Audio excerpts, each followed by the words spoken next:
Alors, je vais essayer de me racheter parce que j'ai été un petit peu dur à l'égard du yoga et de l'Ayurveda, et donc quand même, je suis dans la Drôme, il faut que je fasse attention à mon public, et donc je vais essayer d'aller un petit peu dans le sens qui convient, dans le sens un peu plus politiquement correct. Car sachez qu'aujourd'hui, c'est la journée mondiale du véganisme. En plus d'être la journée des morts, c'est la journée des animaux qui ne seront pas morts. Je ne sais pas si vous vous rappelez, mais la dernière fois, lors de ma première chronique, j'avais dit que je ne parlerais pas de ce chasseur qui s'était fait tuer alors qu'il descendait en VTT dans les bois.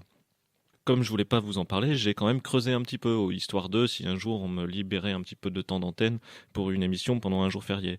Et donc j'ai cherché et j'ai trouvé que fin septembre, un chasseur de 19 ans a été condamné par le tribunal correctionnel d'Annecy à 3 ans de prison, dont 2 avec sursis. Ça veut dire qu'il a fait 1 an de prison et qu'après il est tranquille. Et mis à l'épreuve pendant 2 ans. 2 ans seulement, le mec. Et vous savez ce qu'il avait fait, ce gars-là? Donc il a 19 ans, hein. Il fait 1 an de prison. Bon, je souhaite la prison à personne, mais il a été condamné donc à 2 ans avec sursis et 1 an de prison ferme pour avoir tué d'une balle en pleine tête un jeune homme qui courait avec sa femme sur des sentiers balisés.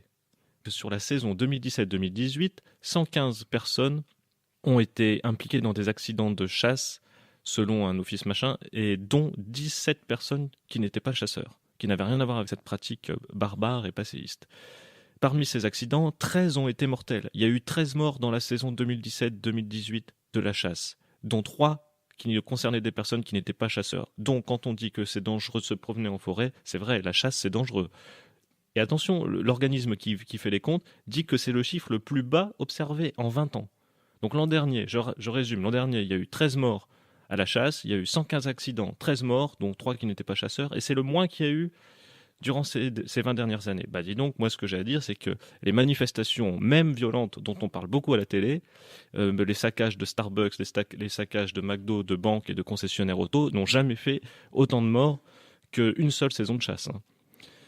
Donc, je continue sur la chasse. Le député de La République En Marche, donc du mouvement de Macron, député de l'Aude, Alain Péréa, coprésident du groupe d'études Chasse et Territoire à l'Assemblée nationale, donc le spécialiste du dossier chasse nommé par le parti de Macron, a dit la semaine dernière: la chasse ne dure que 4 mois par an. Pourquoi ne pas interdire le VTT pendant la chasse? Il est marrant, lui, quand même, hein. Et donc, réponse de quelqu'un sur Internet: bah parce que les VTTistes n'ont jamais tué de chasseurs. Voilà une bonne raison. Sachez qu'il y avait en France en 2016 1,2 million de permis de chasse. Sachez aussi que Macron a divisé par 2 le prix du permis de chasse dès qu'il est arrivé au pouvoir, le baissant à 200 euros.